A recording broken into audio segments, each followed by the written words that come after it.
8h12, c'est la grande interview CNews Europe 1. Bonjour Jean-Philippe Tanguy. Bonjour, merci pour votre invitation. Merci d'être avec nous, député Rassemblement National de la Somme et président délégué du groupe RN à l'Assemblée nationale. On va balayer toute l'actualité. Je voulais qu'on commence par nos relations avec l'Algérie. François Bayrou met la pression sur l'Algérie, encore ce matin dans le Figaro.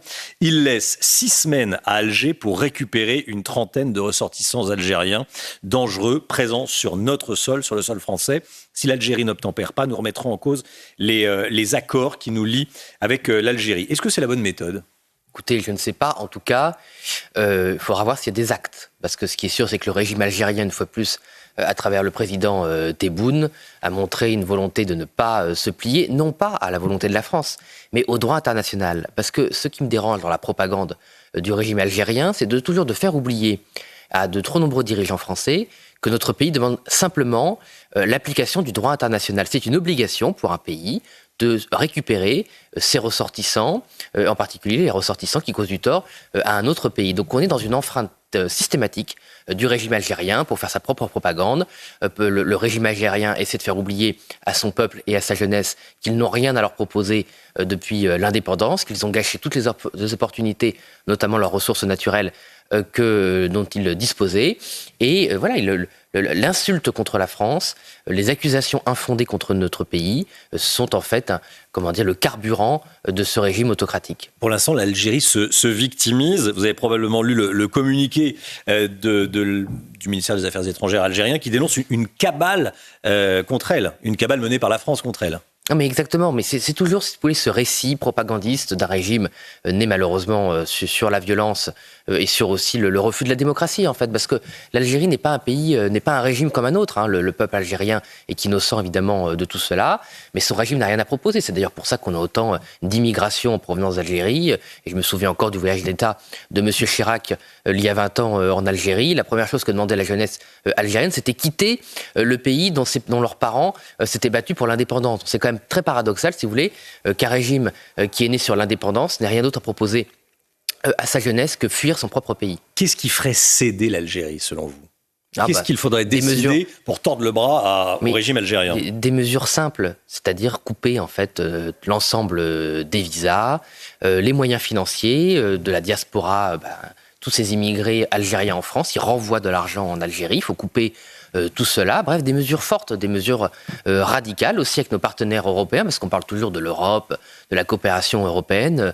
Nos voisins nous laissent un peu seuls face à l'Algérie. Je ne sais pas si on leur demande quelque chose, mais je pense que nous pourrions demander aussi l'aide de l'Italie, de l'Espagne dans nos rapports avec l'Algérie, parce que si toute l'Europe, prend une position forte face à un régime qui, une fois de plus, ne respecte pas le droit international, je pense que nous aurions des résultats. Des récitateurs algériens du Coran se sont vus accorder des visas pour venir en France pour le Ramadan, qui débute ce soir. Ça vous choque ? Ah bah oui, ça me choque. Je suis allé confronter M. Retailleau, qui m'a d'ailleurs répondu sur le réseau social.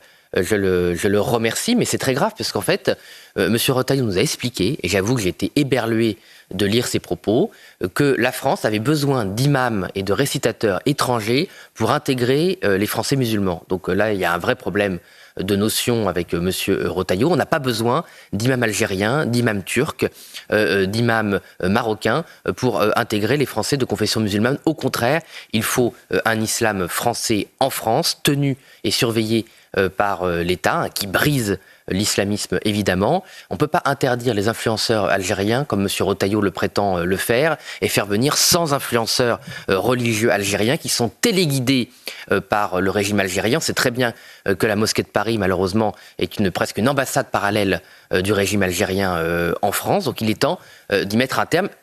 J'ajoute quand même que quand il était dans l'opposition, vous pouvez retrouver des tweets de M. Retailleau qui condamnaient les imams détachés, quand c'était dans l'opposition. Donc quand il est dans l'opposition, M. Retailleau critiquait le fait de donner des visas aux imams étrangers pour le Ramadan. Maintenant qu'il est ministre, il le fait comme les autres. Et d'ailleurs là, il y a une continuité de la lâcheté de l'État, dans laquelle malheureusement s'inscrit M. Retailleau, dans l'acceptation de l'inacceptable, à savoir que des gouvernements étrangers téléguident, dirigent l'islam en France. Et c'est très grave, et évidemment, il faut se battre radicalement contre cela. Vous ciblez beaucoup Bruno Retailleau. Vous en avez peur ? Et je ne Il marche sur vos plates-bandes ? Mais pas du tout. Non, écoutez, les plates-bandes du Rassemblement national, c'est pas accepté sans imam algérien pour le Ramadan. On est très loin des plates-bandes du Rassemblement national. Nous, c'est pas d'imam étranger en France qui, pour une célébration religieuse aussi importante, et c'est systématique. Et je cible pas M. Retailleau, je cible le gouvernement de M. Macron. C'est M. Retailleau qui a choisi de devenir ministre de M. Macron au mépris de toutes ses promesses. C'est son choix et c'est ses trahisons. Je voyais encore hier à Paris, ça fait 3 mois que la Gaîté Lyrique, un théâtre parisien, est occupé par 400 migrants et toutes les associations gauchistes de Paris, au mépris d'un service public, au service d'un bien largement entretenu par les subsides de l'État. Qu'est-ce qui se passe depuis 3 mois? Rien du tout. J'ai même pas retrouvé de déclaration de M. Retailleau pour condamner ces occupations. Soi-disant, il attend la saisie de Mme Hidalgo.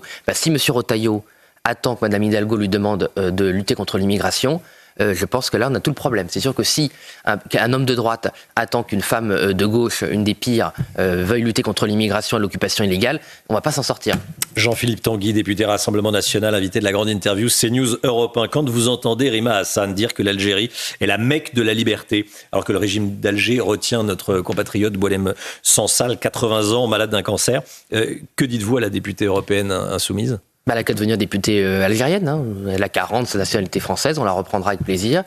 Et puis elle n'a qu'à se faire élire députée algérienne, puisque c'est la Mecque de la liberté. Bon, je ne suis pas sûr d'ailleurs qu'associer liberté et Mecque soit une formule très heureuse. Je ne vois pas trop le rapport. Voilà. Bon. Mais il n'y a pas de démocratie en Algérie. La dernière fois que la jeunesse algérienne est sortie dans la rue pour demander des droits humains, elle s'est fait persécuter par le régime et les hiérarques du régime, par la corruption d'État, par l'antisémitisme d'État. Mais moi, je comprendrais que Mme Hassan veuille être élue d'un régime sans démocratie qui répand l'antisémitisme d'État, puisqu'elle fait bien l'antisémitisme insoumise. Donc en fait, tout cela est dans le même système. Ce qui m'effraie avec Mme Hassan, qui est une femme très intelligente et ce qui la rend très dangereuse, c'est son utilisation assez proche des frères musulmans du droit et de l'éducation d'une manière générale. Vous savez, quand les frères musulmans, et c'est très bien analysé par un certain nombre de spécialistes, ce qui est très effrayant avec eux, c'est qu'ils retournent les valeurs occidentales contre l'Occident. D'où l'utilisation du terme liberté de Mecque dans la même formule. Et Mme Hassan, c'est ça, c'est qu'elle retourne, elle utilise ses diplômes de juriste, le droit international, pour faire passer avec un grand sourire toutes les pires horreurs antisémites, mais aussi anti-françaises maintenant. Mais de toute façon, c'est la même chose, on l'avait prévenu au Rassemblement national. On avait dit, l'antisémitisme est inacceptable en lui-même, et après l'antisémitisme, il y aura la haine de la France. Rima Hassan qui a également dit que le Hamas avait mené une action légitime. Elle l'a dit hier matin, au moment même où on apprenait la mort de notre compatriote Ohad Yahaloni, 50e victime française des attentats du 7 octobre. Marion Maréchal réclame la déchéance de nationalité pour Rima Hassan. Vous pourriez aller jusque-là ? Écoutez, je suis un peu sur le dossier, parce qu'en fait, pour déchoir de sa nationalité, en tout cas le demander, il faut qu'elle soit binationale. Or, dans la propagande qui entoure Madame Hassan, il est très difficile de savoir si elle est apatride de naissance, puisqu'elle est d'origine palestinienne et ou syrienne. franco-syrienne. Et donc c'est très difficile de savoir si, oui ou non, elle a la double nationalité. Si elle a la double nationalité, effectivement, il faut demander en Conseil des ministres sa déchéance. Il y a 3 dispositifs qui sont possibles pour déchoir Mme Hassan. Il y en a un où elle est éligible, c'est-à-dire qu'elle travaille pour des intérêts étrangers. Ça me semble évident aujourd'hui. Dans le contexte tendu entre Paris et Alger, je voulais vous entendre également sur les propos de Jean-Michel Apathy, comparant la colonisation française en Algérie au nazisme et affirmant qu'il y avait eu plusieurs oradours sur glane. Ça a provoqué évidemment un tollé de réactions. Il a fait ce parallèle entre la colonisation française en Algérie et le nazisme et le massacre d'Oradour sur glane. Là, l'Arcom a ouvert d'ailleurs une instruction après ces propos. Quelle est votre analyse à vous ? C'est pas la première fois que M. Apathy insulte la France. Je me souviens d'ailleurs d'une interview avec Mme Mabrouk où M. Apathy voulait raser Versailles tellement il avait honte de l'histoire de France. Donc ces propos insultants et ignobles ne m'étonnent pas de M. Apathy. Ils sont faux, surtout historiquement, il faut le dire. Il ne faut pas laisser s'installer ce genre de vérité alternative dans notre pays. Mais voilà, c'est la caricature malheureusement de cette haine de la France, de son propre pays, qui habite un certain nombre d'élites, entre guillemets, c'est lui faire bien honneur, de notre pays. Je pense aussi aux familles des victimes d'Oradour sur glane ou d'autres crimes du nazisme qui sont encore évidemment dans notre pays. Le triste souvenir et la mémoire des victimes de la barbarie nazie. Mais ce qui est aussi plus inquiétant sur la longue durée, c'est qu'en fait, c'est du relativisme du nazisme. Et c'est lié aussi à ce qu'on disait sur l'antisémitisme.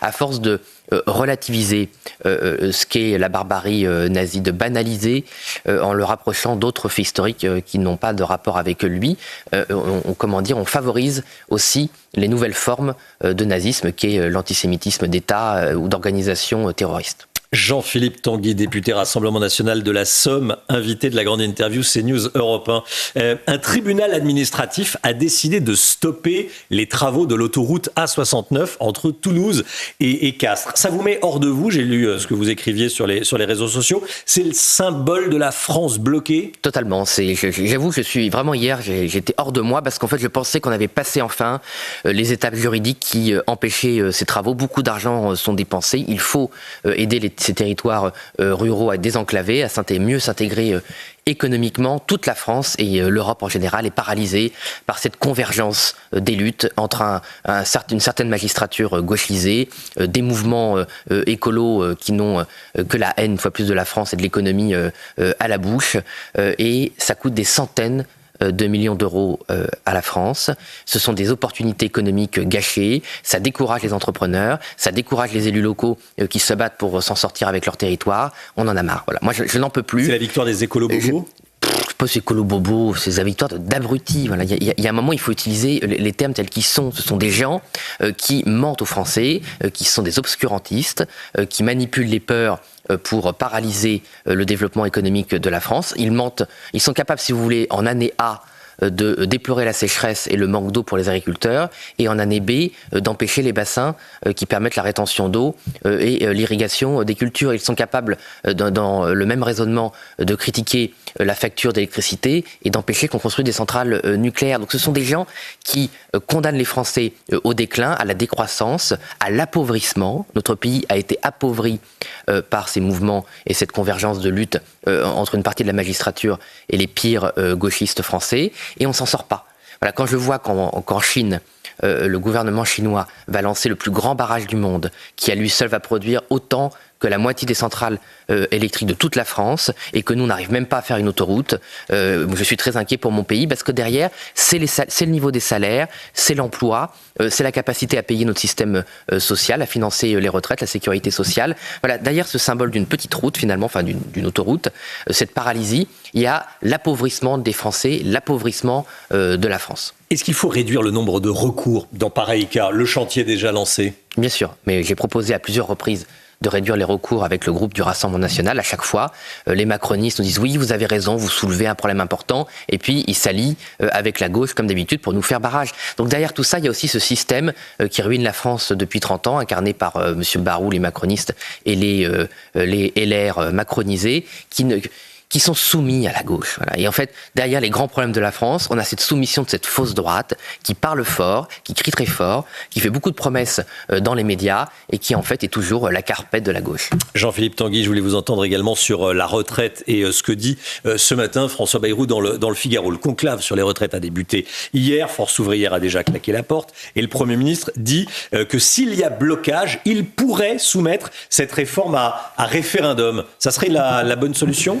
Réforme des retraites ? Ah, mais ça fait 2 ans que Marine Le Pen le propose. D'ailleurs, la gauche avait sabordé les attentes populaires sur les retraites, puisque nous avions déposé une motion référendaire pour faire passer la réforme devant les Français. La gauche boudait et avait sabordé cette solution qui nous aurait évité bien des problèmes, bien des blocages, et surtout qui aurait permis aux Français de s'exprimer, et si possible surtout qu'on respecte enfin la parole des Français, parce que M. Bayrou incarne aussi quand même cette élite qui parfois consulte les Français, mais qui jamais ne veut les écouter. Quelle est votre position aujourd'hui sur les retraites ? Il faut revenir sur la retraite à 64 ans ? Il faut revenir à la retraite à 62 ans, mais pas en rasant gratis, en encourageant les gens à travailler le plus tôt possible, notamment dans l'industrie, dans la construction, dans tous ces secteurs dont on a besoin pour rétablir l'économie française, en améliorant la formation. Pour financer le retour à la retraite à 62 ans. Oui, mais c'est collectivement, c'est pas que les Français veulent pas travailler, c'est qu'il y a un chômage structurel depuis 30 ans à cause de la désindustrialisation, à cause du fait de faire venir des travailleurs étrangers, les fameux travailleurs détachés.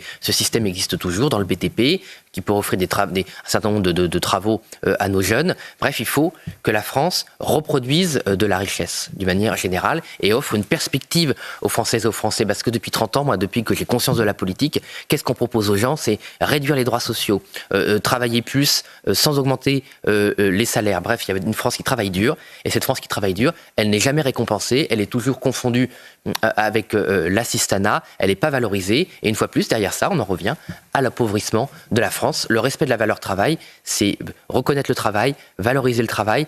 Et la valeur travail, c'est aussi dans le fait de pouvoir profiter d'une retraite avec sa famille en bonne santé. Jean-Philippe Tanguy, ça sera ma dernière question. C8 va cesser d'émettre ce soir. Fermeture de l'antenne, décision de l'Arcom, décision politique selon vous? Bien sûr, décision évidemment politique. Personne n'est dupe de ce saccage. C8 faisait les meilleures audiences, avait les meilleurs résultats économiques, donc tout avait une programmation variée. Donc moi je pense aux 400 salariés, aux journalistes, à tous ceux qui font une chaîne et qui sont travaillés dur pour ce succès, mis au placard par quelques bureaucrates. Et on en revient, vous voyez, tout est dans tout. Finalement, c'est exactement ce qu'on disait sur l'appauvrissement de la France. Quand vous avez une chaîne de 400 personnes avec des résultats que vous fermez parce qu'il y a quelques petits hommes gris ou petites femmes grises qui ont décidé de rendre une décision politique de soumission à l'Élysée, à M. Macron, c'est le travail des Français qui n'est pas respecté, ni leur liberté. C'est le symbole du régime macroniste. L'appauvrissement, la bureaucratie et l'autoritarisme au petit pied.